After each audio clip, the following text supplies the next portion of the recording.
Views expressed on this program are those of the hosts, guests, and callers, and are not necessarily those of this station, its management, or other advertisers. You're listening to Transformation Talk Radio.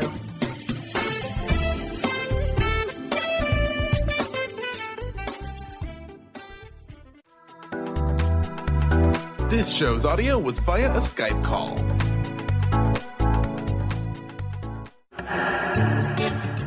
Get fired up for Spirit Fire Radio with your hosts, Dorothy, Riddle, and Steve Kramer. Get ready to shine the light on universal spiritual principles and uncover ways that ageless wisdom can guide you in cultivating consciousness in these modern times. Bring purpose to your life through practical spirituality and add to your awareness with Spirit Fire Radio. Now, here are your hosts, Dorothy, Riddle, and Steve Kramer.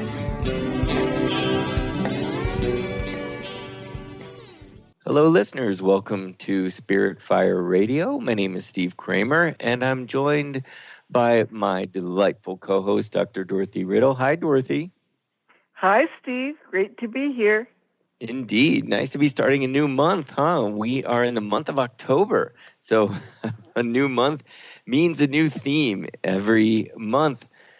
We discuss a new theme, which I would say is a tool. We've been talking about principles that govern our reality and our existence in hopes that as we sort of uncover the depths of these of these principles, we learn how to use them and use them to have a more sort of meaningful, productive life, find ways in which we can coexist easier, huh, Dorothy?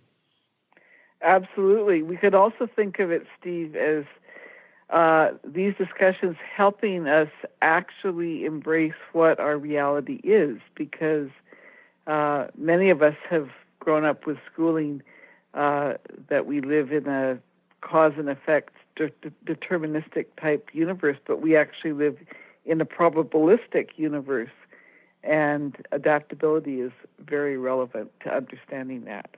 Wonderful. So that, in fact, is the theme of the month, adaptability. So, thus far, listeners, if you're new to Spirit Fire Radio, or perhaps you haven't been with us for all of the months this season, we talked about principles that underlie our reality so far. We talked about interconnectivity.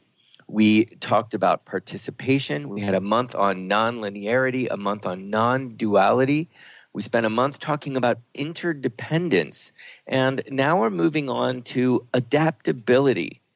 So, going to be a 5-week month, Dorothy, so we're going to go very deep into adaptability, correct? I'm wondering if you have a quote for us that might kick off the month.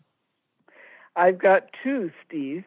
The first one is actually what is said that Charles Darwin actually said, although he's been misquoted, and that is, "It is not the strongest of the species that survive, nor the most intelligent, but the one most responsive to change." So we see the recognition of the importance of adaptability right there.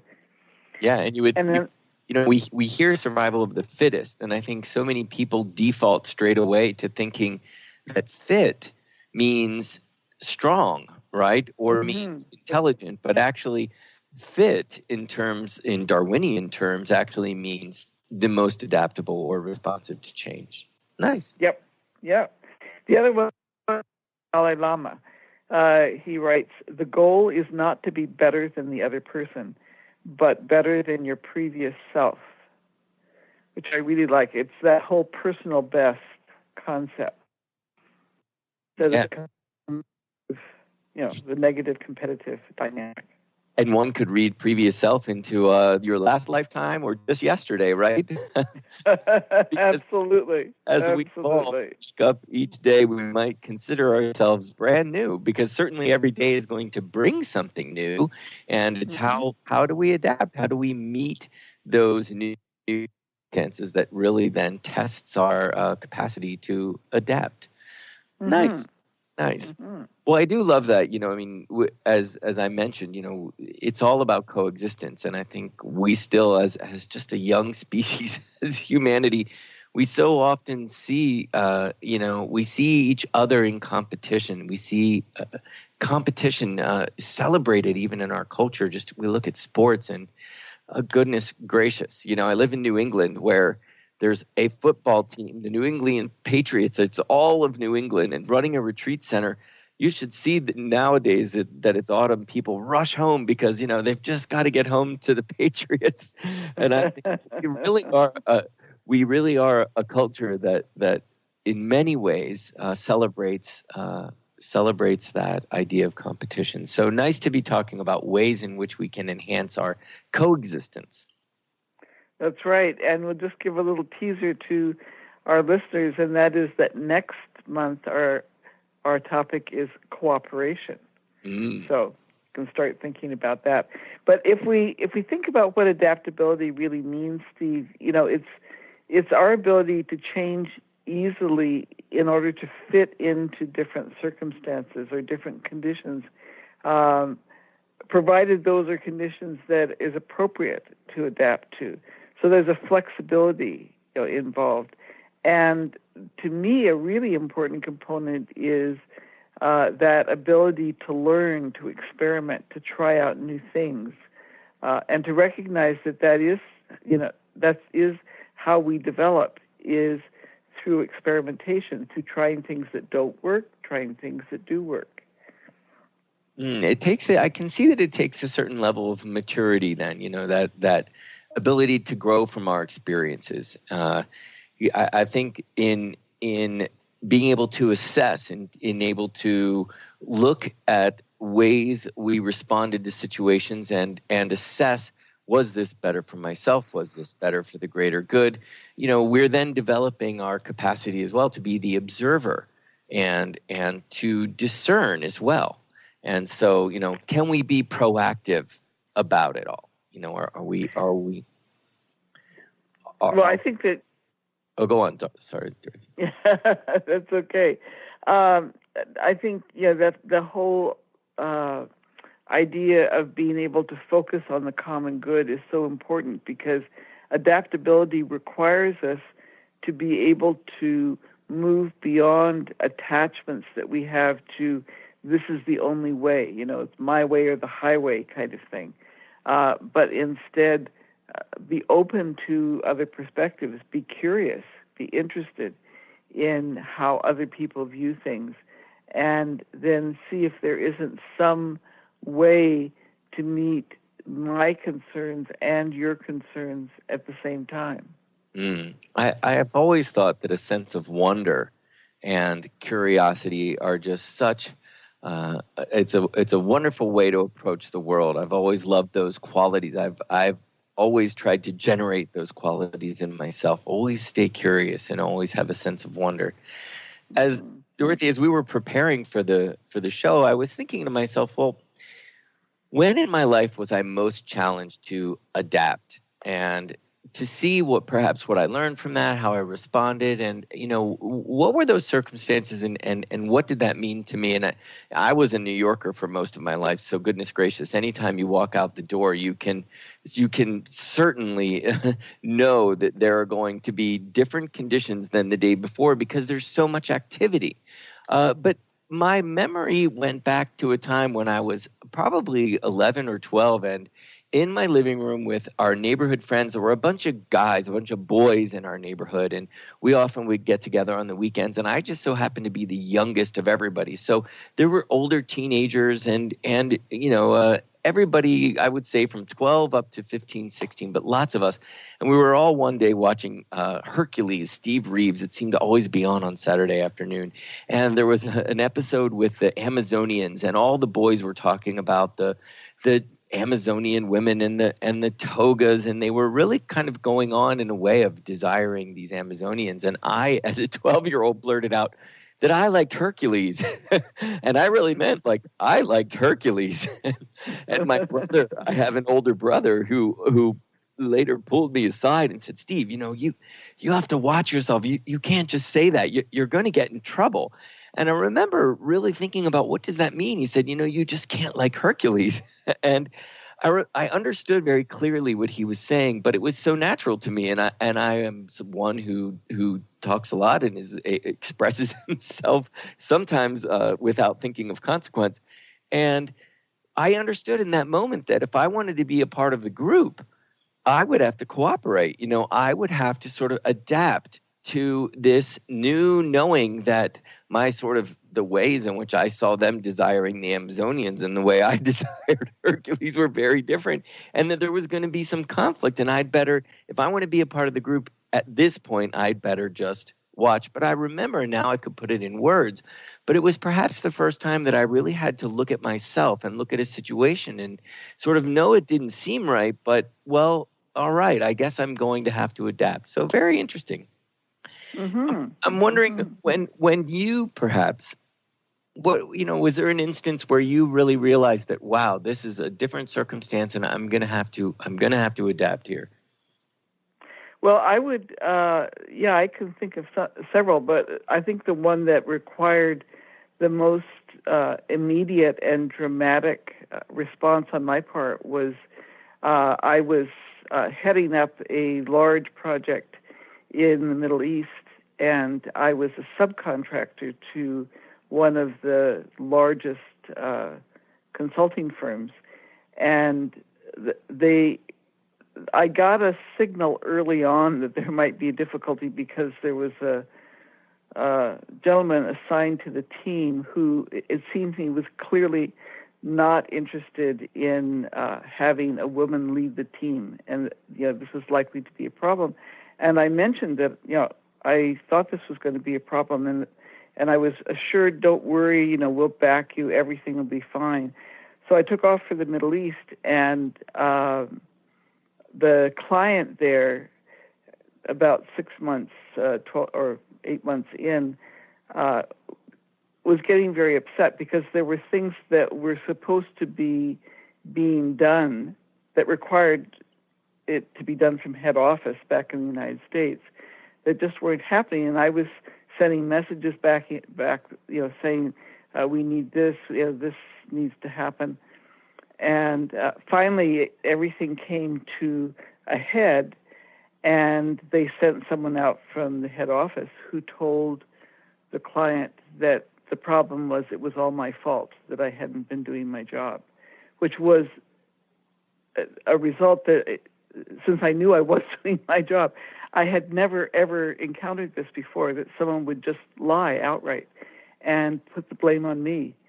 And so they didn't remove me right away, but they replaced me and kind of pushed me off to the side, and there were a number of quite humiliating consequences, and then they called me back to the U.S. and they formally fired me. I was just, Steve, I was completely bewildered by this. And I was also in a situation where I was financially strapped. I didn't know what in the world I would do.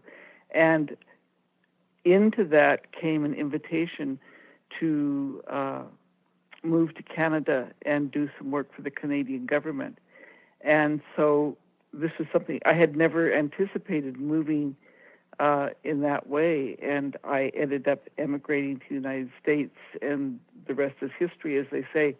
But it was a huge change, and having to adapt and having to deal also with the feeling that somehow I had done something wrong. When I knew intellectually I hadn't, I was being made the scapegoat, and people who knew my work in the Middle East would take me aside and try to reassure me, but they couldn't speak out publicly. So there was this public humiliation going on, and then the private, it's not you, it's not you. So that, I think, was the most challenging adaptation I've had to make. And I'm hearing almost an inner adaptation that has to happen as well. There was a lot of processing, I'm sure, that you had to go through on a personal level, and then see what you could do on a professional level. But then also created opportunity, right? To move to a new country, which also makes me think of migration, to move to a new country. And you've worked globally so much.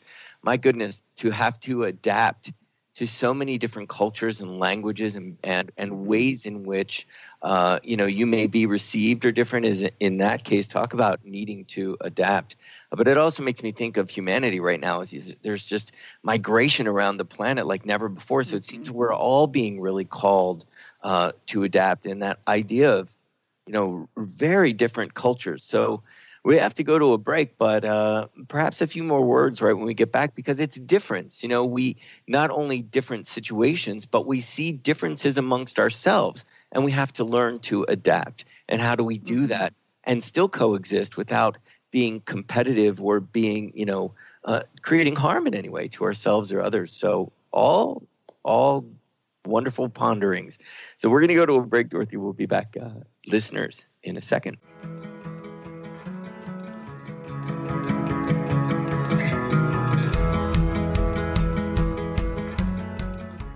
How would you like increased health and vitality?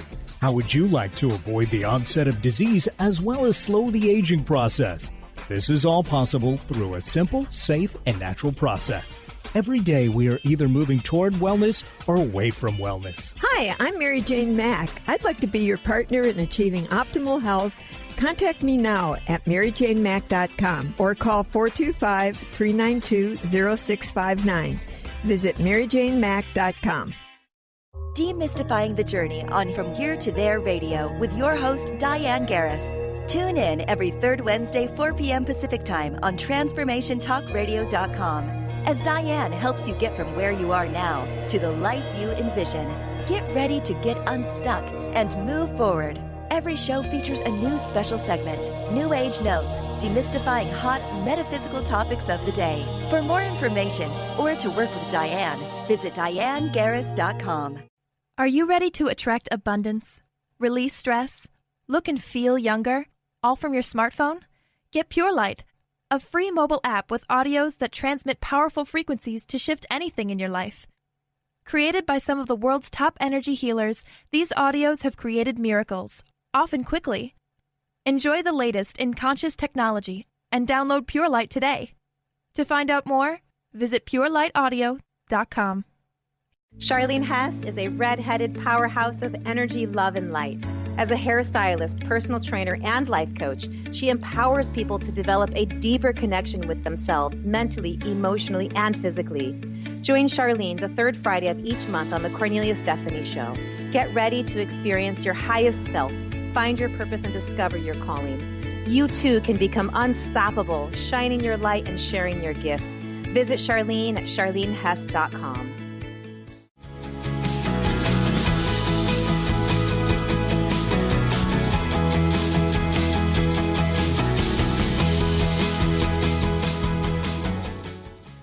Welcome back, listeners, to Spirit Fire Radio. We're continuing our discussion on the importance of adaptability.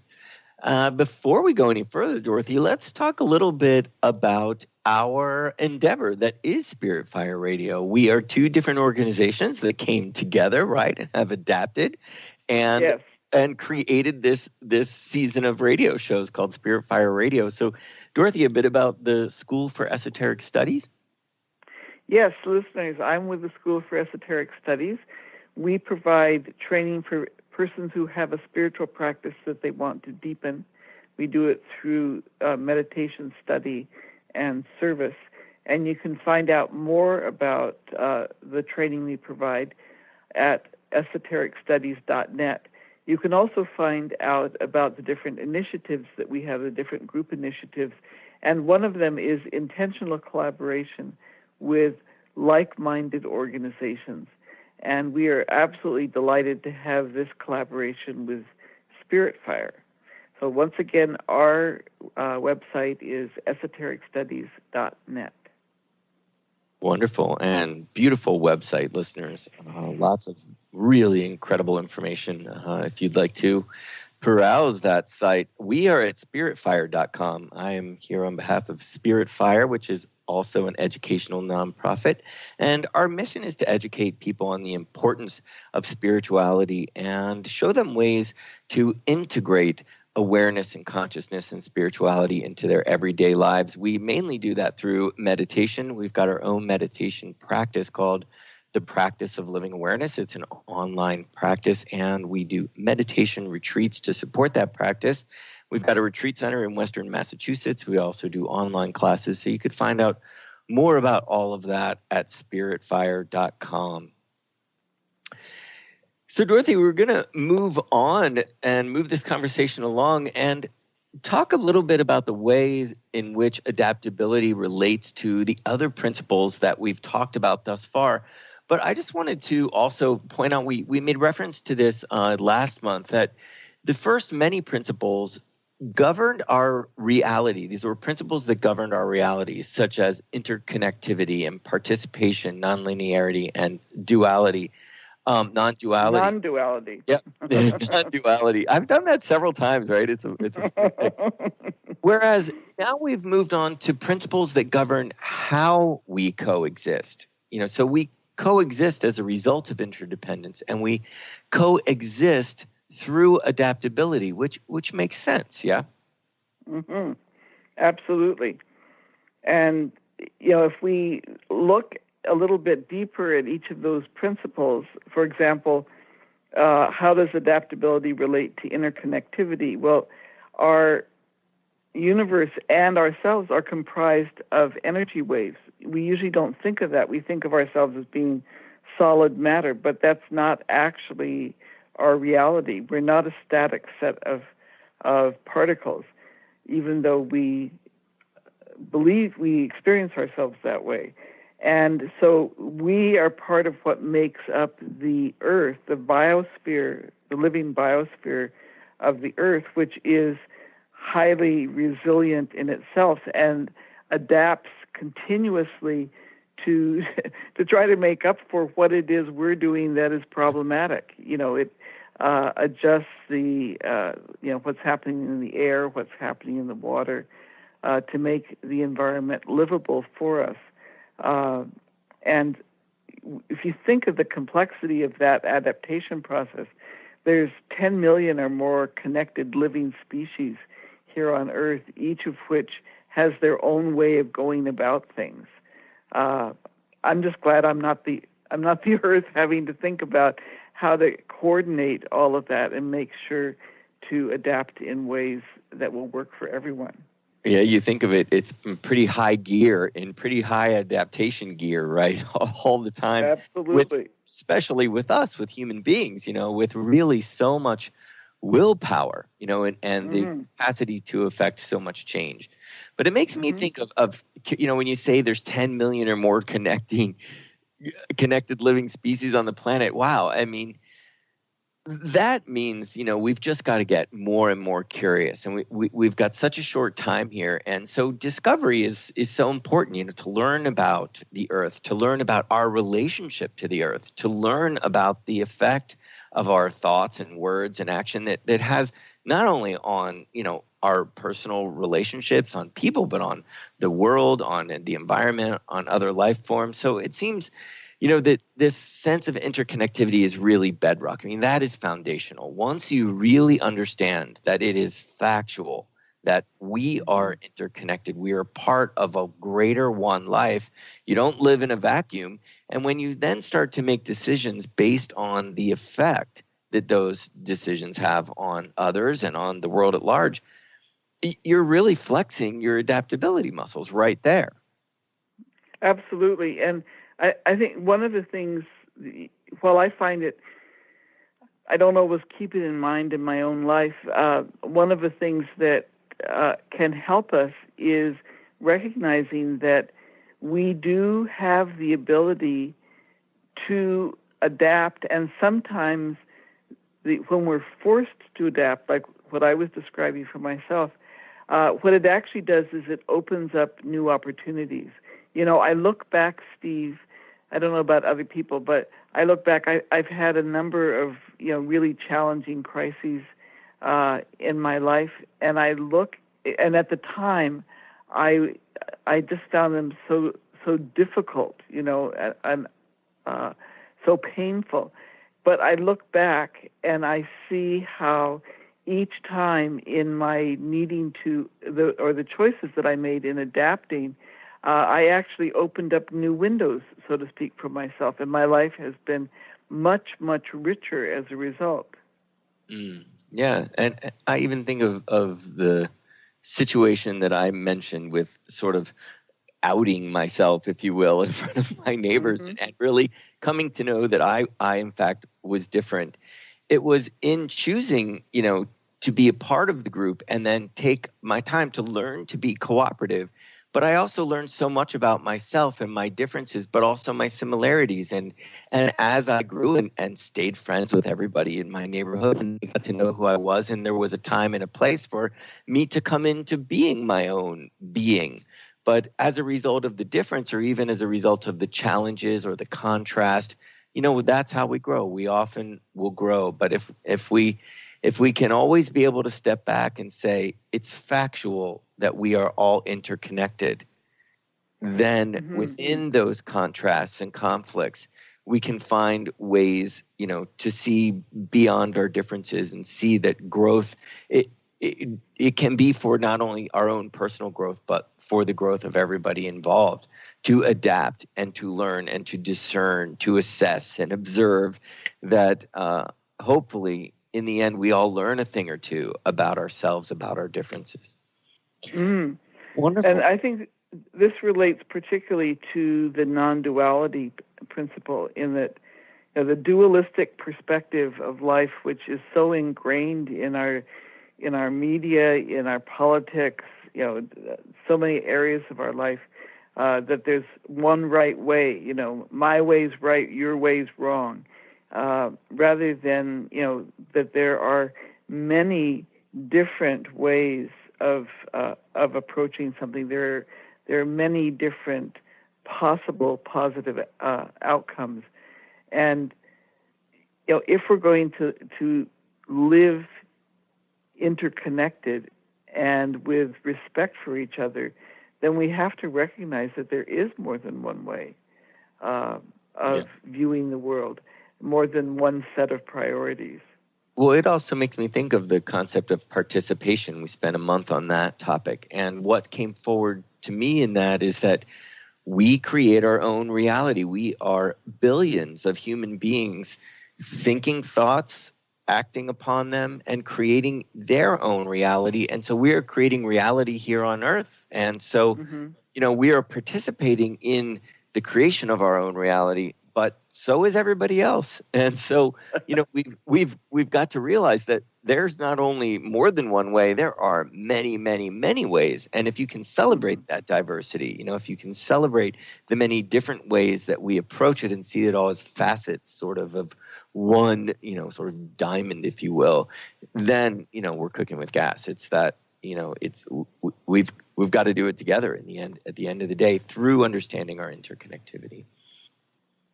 Well, that reminds me of one of the misinterpretations of a basic law of the universe, the law of attraction. People often simplify it to, all I have to do is say what I want and want it strongly enough, and it's going to come to me. Just think of millions of people sitting around, each saying, this is what I want, and it's going to come to me, and they're all wanting different things, right? Different outcomes. Yeah. So how's that going to get sorted out? How are we going to find ways to make a life that works for everyone, instead of saying, no, it's only going to work for us and you're excluded, you're outside? Yeah. And I sense that we'll talk a bit. I'd love to at some point in this month talk a bit about that misconception of the law of attraction, because I find so much of it has to do with adaptability. It has to do with intention in terms of what it is I would like to see, and then allowing that to come to fruition in ways that sort of requires us to be adaptable, because there are so many people at all times creating. But Dorothy, listen, we're already at another break, but I want to come back to these other principles. So let's just take a quick break and pick up where we left off right when we come back.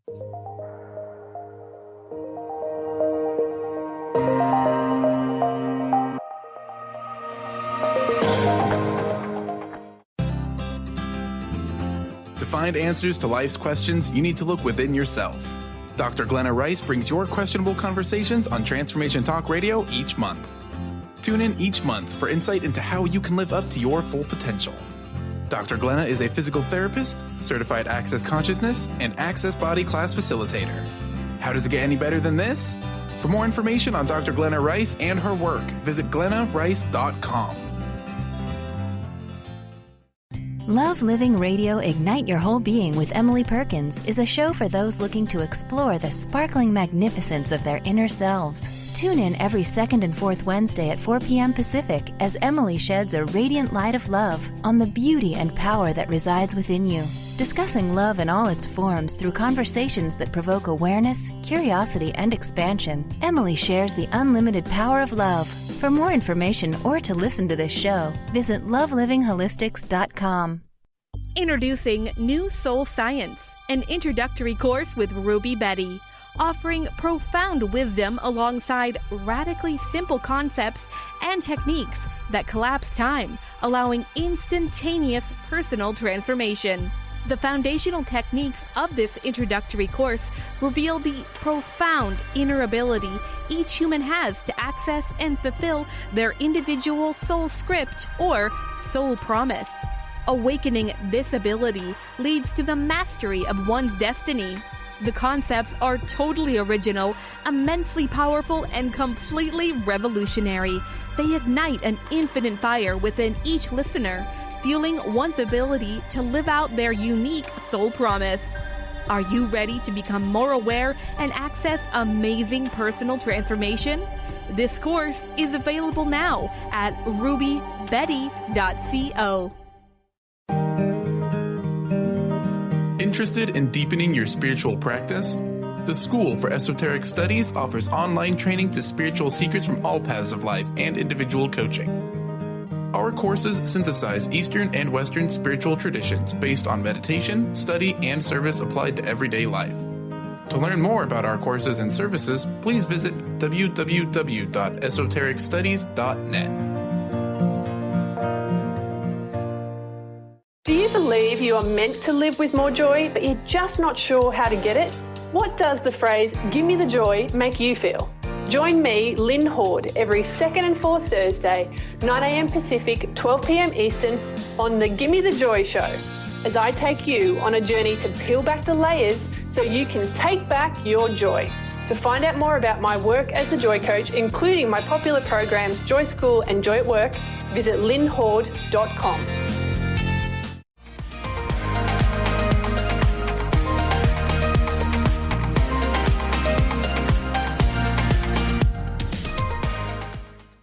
Welcome back, listeners. Just before the break, we were talking about the different principles that we've talked about thus far and how they relate to adaptability. Dorothy, there was one more that you wanted to mention.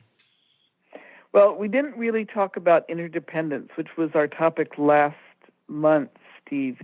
And I think there's an aspect of the relationship between adaptability and interdependence that that deserves our attention, and that is that one of the ways in which we manage interdependence is by using adaptability to manage boundaries.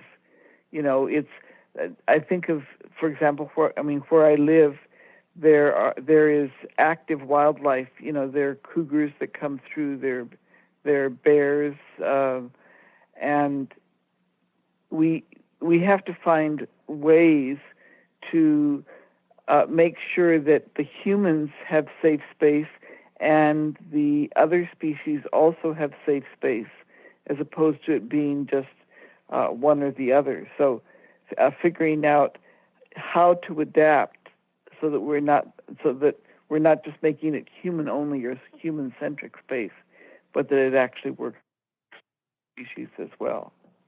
And it can help so much to understand this principle of interdependence. It actually fosters a desire to be more adaptable, to be more flexible, because it offers us, it's factual, so that it sets up a goal of sorts, Yeah, nice. Mm-hmm. Mm-hmm. Well, and we have, you were mentioning migration earlier, Steve. We seem to, with all of the other political issues going on, we seem to be losing track of the immigrant children at the southern border of the United States. There's thousands of them that are still in custody of, away from their parents, in custody of the U.S. government. And a whole bunch of them have been moved out into this tent city in the desert. They're out there. They don't have the normal supports of education, of health, of mental health supports, all of which they're entitled to by law. But and family. Somehow and families. And somehow the system is being quite rigid as opposed to adaptable, in terms of the way in which this is being approached. Because of seeing it, and this relates back to the non-duality, seeing those children as them, not part of us. And I really believe that if any of the politicians responsible were to go to one of those tent cities and think about their own children living there, that there's no way that they would tolerate those conditions. Well, it brings to mind the other principle that we actually didn't mention, which is non-linearity, because what you see is such linear thinking. It is so restrictive. This situation is so much more complex than it is being presented to most, or than it is even than most people are realizing. There's like this directive, and the world is much more complex. And we get this idea in mind politically. This is what we're going to do, and this will be the result. And all of these lives are affected by it. But it's this narrow thinking. It's this linear thinking that doesn't allow, these children to be considered and what they're going through. Mm-hmm. Indeed, you just can see the rigidity, lack of flexibility. It's just initiative. Right. And it's the me. It's a selfish, very narrow, self-serving in terms of national needs. So they say, and not thinking of, again, the greater good. So it's a national ego consciousness as opposed to an international group consciousness. Mm-hmm. Well, we also can, we may want to just retain one way of being, one way of life, but technology is sure speeding up in terms of the changes that are being forced on us, or can be embraced by us. There's, in some of the professions where it used to be that you studied for the profession, you did a little bit of professional, continuing education, but basically you were fine. They're saying now that the half-life of the knowledge that's needed is about 18 months. The technology is changing that rapidly. And then what is basically obsolete. So this whole ability to adapt to what is new and what's coming is something that's going to be even more important for us. And even to be able to adapt to the effects of technology. We've got to learn the new technologies, but I think we're all coming to see that there are some very negative effects to our addictions to social media, and we're seeing the impact that technology, really new technologies and a streamlined way of living, is having upon youth. I've got an 18-year-old nephew, and goodness, the way he has grown up as a result of technology is very different than myself.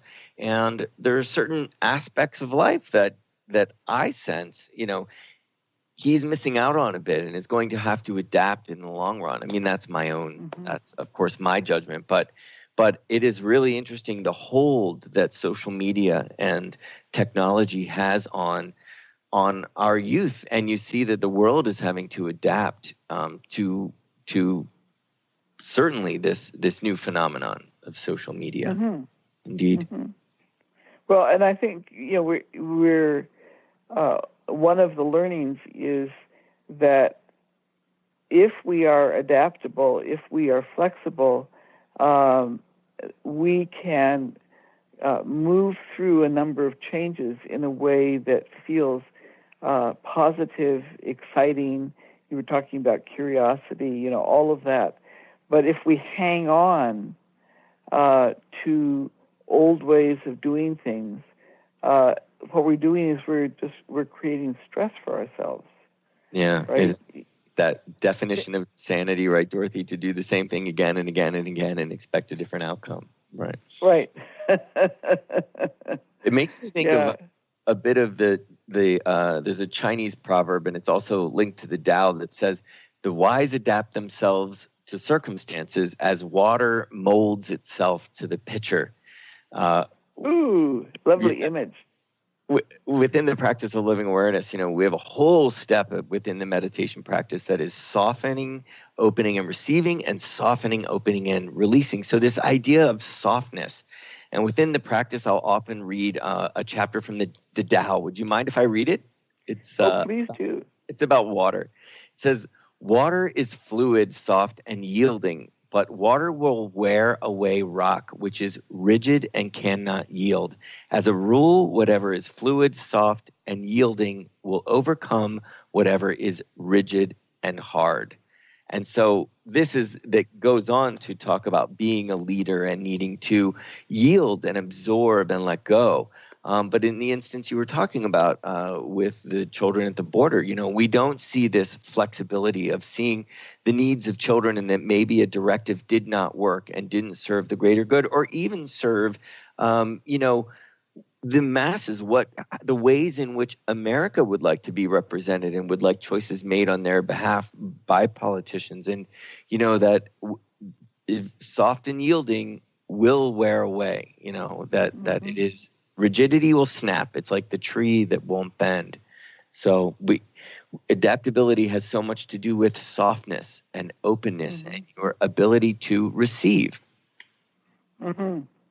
Well, and that relates back to for me, to curiosity, right? To wondering, to seeing that there are many options and being open to understanding them. It brings to mind resilience, too. I wonder, just to spend a minute talking about resilience, because, to be adaptable is very important. And it says that we can adapt to a new situation, but we've got to have that ability, within the process to stay resilient, to stay effective, to stay centered, to stay, vital. I think of the people affected by the recent flood. Certainly you look at that situation, and those who were able to adapt, those who were able to move with the changing situations were the ones that really, fared best. And you see the ones that come back and say, I've gotten through it before, I'm going to get through it again. There's a certain amount of optimism and hope that's necessary that then feeds our resilience. It seems like adaptability and resilience, they really go hand in hand. I'm not sure if one feeds the other. They're components of the same process, perhaps. Well, it's actually, it's interesting that you mentioned that, because it's an area that I've done some research in and just published an article actually in relation to work life. And, what we can see is that the way to help people become more resilient is to increase their confidence in their ability to act, and their willingness to take responsibility to act. So it's not just that they're confident that they can act, but they're waiting for somebody else to do it for them. But they actually proactively initiate what needs to happen. It doesn't mean that what they do always works out, but it's that belief that by moving forward, by trying something, I can make a difference. And it's that experimental mindset that I think is so critical to adaptability. Totally. And I love that you said that it might not always work out, but it's putting it in motion and feeling like you can respond then. Responsibility, right? The ability to respond, which requires adaptability. Dorothy, we're already at another break. I don't know how that happened, but oh my goodness. We're going to be back after these messages and continue the conversation on adaptability.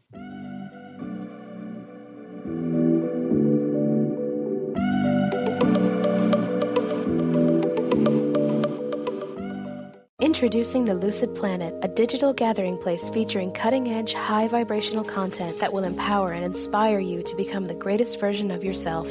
Visit the Lucid Planet today to stimulate your mind, body, and soul as you connect with a global community of like-minded people. The Lucid Planet is edited by renowned psychologist and author Dr. Kelly Neff, who is here to help you cope with anxiety, connect to your higher purpose, uncover your true passions, and live your dreams. Dr. Kelly's fresh, compassionate perspective emphasizes growth, transformation, healing, and thriving. Even in the face of adversity, say goodbye to bad news and low vibrational media for good and become part of the larger collective of people working together to navigate the global shift of consciousness and transform the world from within. Join the planet, the Lucid Planet. Visit thelucidplanet.com. Welcome home.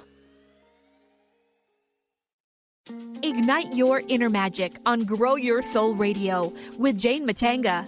Tune in each month on Transformation Talk Radio as host Jane Matanga explores how to overcome your fears to help you gain the inspiration you need to awaken your path to joy. Learn the way to life mastery and the enlightened path with Grow Your Soul Radio. For more information on Jane Matanga and her work, visit enlightened-path.com. Are you your story? Or can you change your story? Can you change what you believe to be true about yourself and your circumstances as part of your healing journey? What if you were to change your expectations? What if you were to invite ease and cooperation into every day and then step back and see what happens? It might just be easier. I'm Megan Edge, and I hope that you'll join me on my new radio show, Playing on the Edge, Radical Change with Ease, with my co-host Dr. Pat on Transformation Talk Radio. I look forward to seeing you there. Want to find out more about Megan Edge? Visit her website at meganedge.ca.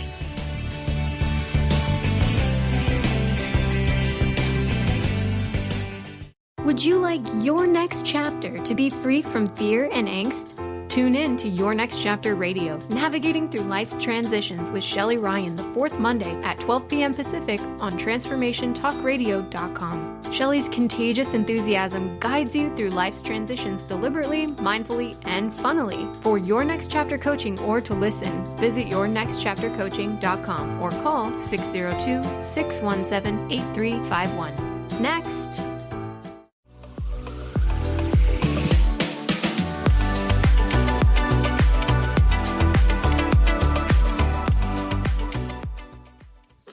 Hello, listeners. Welcome back to Spirit Fire Radio. Dorothy and I are going to continue the conversation on adaptability. Dorothy, I think it might be helpful if we just talk about some attributes that we could cultivate that would help us become more adaptable. Perhaps some, qualities of an adaptable person. Sure. I'd be happy to do that. I'd like to put it in a context for our listeners, which is, we can think of ourselves and other people as being on a continuum in terms of whether we resist change or we embrace change. And it may depend on the circumstance. And I just want to be really clear that I'm not advocating for being at the end of continuously embracing change, because newer is not necessarily better. And I think we'll get into that in some other weeks. But if we think about the characteristics or the attributes that we need if we are wanting to be adaptable, we've talked already about the willingness to experiment, the willingness to question, the ability to see opportunity where others are seeing only failures. So it's the glass half full rather than the glass half empty.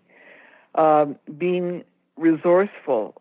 We talked about this a little bit when we talked about hope, Steve, having contingency plans. If this doesn't work out, well, then let's try this. And if that doesn't work out, let's try this. That kind of thinking. Thinking ahead instead of focusing on what we can't change, but looking instead at what is possible. So all of this, is are aspects of being aware of our environment, but also being aware of ourselves and using positive self-talk, because if I'm going to put myself in an experimental frame of mind, if I'm going to try things, only some of which will work out, then I have to see a failure as actually an opportunity to learn. Well, isn't that good? There are sayings about the fact that if someone has never made a mistake, they didn't ever try anything. So using positive self-talk to say, well, isn't that great? I've learned that I don't want to do it that way. Now let's try something else. And being aware of the context that we're in. What are the possibilities in relation to these other circumstances? So it's all about being, open-minded. But at the end of the day, coming back to where I started, we have to be aware of our own values. We have to be aware of our internal moral compass, which we've talked about a lot on this show, of having a strong sense of what is and is not right, what is and what is not appropriate, so that we're not just, leaves blowing around in the wind, but we're more like willow trees that can bend in the wind, but we've got our own roots. I love willow trees. As you were going through those qualities, you can just feel the expansion. You can feel how exciting life would be if we all approached every experience with that sort of openness and willingness. And I can hear a sense of wonder and discovery. It's as if, listen, every moment is new. The universe is expanding, it's a fact. And when we're in contraction and working against that, we feel it. So when we're actually allowing for the new at all times, I feel like we're doing this dance with the universe, which is always offering us opportunities for something new. But how will you roll with that? And to be honest, as you went through all of these qualities, I was thinking, all you have to do is imagine that you are in a very busy parking lot and someone just took the space that you wanted. How adaptable are you? Do you see it as an opportunity? Do you have a contingency plan? Are you up to date on changes that maybe there's a whole brand new lot that they just put in right beside the store? There are so many ways that if we really do consider those qualities and integrate them into our experiences when we feel pushback from life, when we feel, hey, this isn't quite what I expected, what do I do now? Well, do I react and do I push back, or, do I become engaged? Do I get curious? And have I sort of pre-paved my experiences with that, that I will approach new experiences with a sense of wonder and curiosity and with flexibility and be willing to adapt. And what can I learn about myself in the process? So, yeah. Yeah, I just wanted to contribute an image. If people may or may not be aware of this, but it's an exercise that I learned in Tai Chi. I don't know if it's fundamental to Tai Chi, but it's called joint hands. Have you ever done it, Steve? No. If you stand with somebody and you put your right foot right side by the other person's right foot, and then put your right hands, the back of your hands together, and then start moving your hands in a circle and try to push the other person off balance or have them push you off balance. And what you'll find is that as long as you go in a circular motion, as long as you keep that movement, you will stay steady, you will stay centered, but you're also moving, right? So it's that flexibility, that adaptability of being centered and adaptable at the same time. I just love that image.